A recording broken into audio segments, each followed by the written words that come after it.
I was like super unsure if I was gonna make this. I didn't know if this was necessary to make. You can tell because the setup is kind of trash and I don't usually make stuff like this, but I thought this was necessary to talk about. So there is this influencer on TikTok who is not specifically a cat talk influencer, but does make some content revolving around her cat, Murphy. And this creator is Brooke Schofield.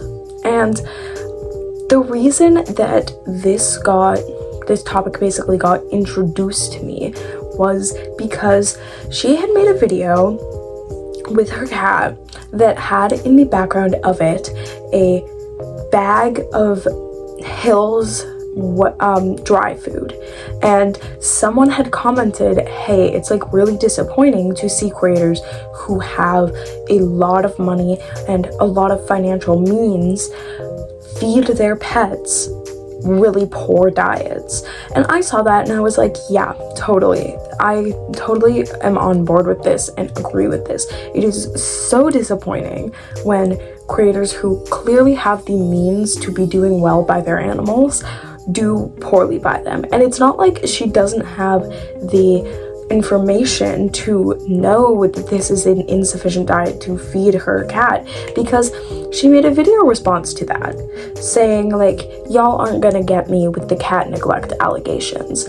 And I feel like this just is important to open up a conversation on this creator specifically, to kind of bring to light content such as this and the lies and misinformation that it basically spreads about cats. So, first of all, we know that dry food is extremely bad for cats. It is full of added nutrients that they do not need and that are actually detrimental to their health, like a lot of carbs, which is not good for cats. And it is also just nutritionally incomplete. It has not enough protein. It doesn't have the things that animal bones and organ matter would have that cats need to live a healthy life. And it's just generally not a good food. And that combined with the fact that the brand is known for being not very good, the cat community really is all against the Hill's brand. And the reason Brooke lists for feeding this food to her cat, the brand specifically, not the type of food it is, as in dry food, is she says that her vet told her to buy this.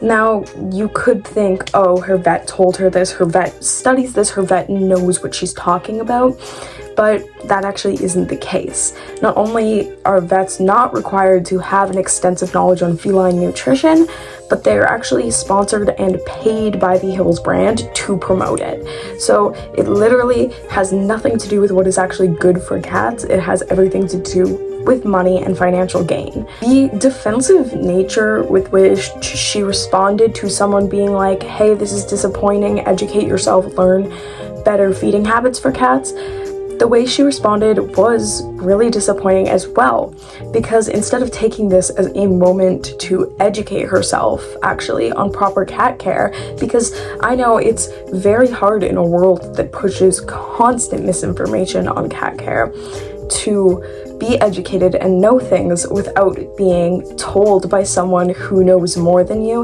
hey, this is what I've learned.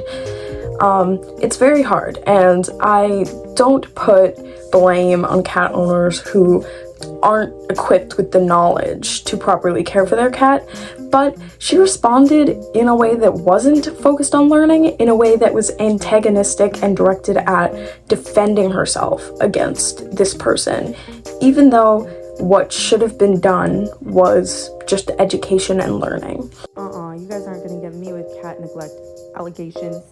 This was in the background of one of my videos that recommended it. So if you do have a better recommendation for dry food, please let me know. And like, this isn't all. Not only is she feeding her cat an inadequate diet, but she then goes on to make another video explaining further on how what she is doing for her cat, which people have pointed out is improper care. She's made a further video to talk about why that is actually the best possible care she can provide, by saying that cats live in alleys and eat rotten birds from dumpsters. Let's not forget, cats live in alleys, cats live in dumpsters, cats live on the streets, and they survive off of rotten scraps and mice, okay? Purina is not the issue here. So, am I meant to understand that because you are not leaving your cat in an alley and a dumpster to die, you are automatically a good pet owner? That is the bare minimum. You should not be praised for not throwing your cat in an alley dumpster. That is literally the bare base minimum, is giving your cat a home.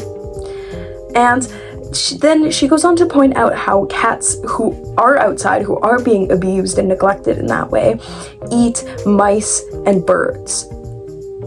That isn't a point in her favor. That is actually a point against her favor.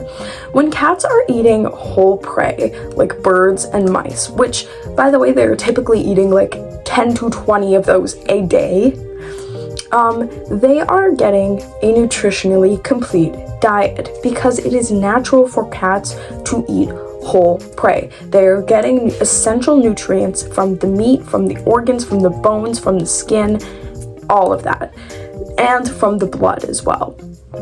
And basically all of these nutrients are what cats' bodies need to function. This is why feeding wet food and raw food are the best diets for a cat, because those are the foods that actually include all of those essential nutrients that a cat would get if they were eating whole prey. Dry food is the opposite of that. It is the opposite. It contains none of that stuff that they would get from whole prey, and that is literally why it is bad. So it is not a point in her favor to say that because her cat is not eating the essential diet that it is naturally supposed to eat, she's a good pet owner. I don't see how that makes sense. And this isn't the only thing I want to talk about in regards to her cat care, because yes, this is an extremely problematic thing, but the fact that it exists in conjunction with videos where she is holding her cat and her cat is obviously upset and stressed out, but she's holding him there in her arms in an improper hold because she wants to make a TikTok, it really troubles me, and it makes it hard for me to believe that she actually wants what's best for her cat.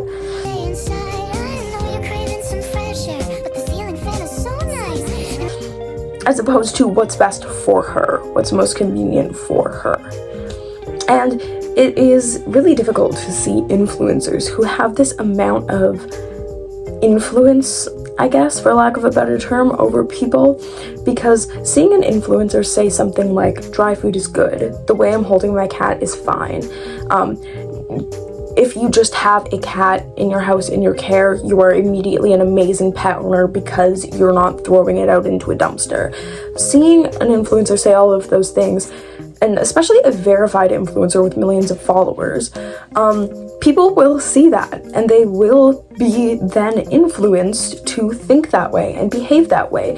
So this isn't even just one person doing these things in a vacuum, which would be bad enough in and of itself, but it's a person with a large amount of influence and followers doing these things where the whole internet can see them, and then which then encourages other people to do the same.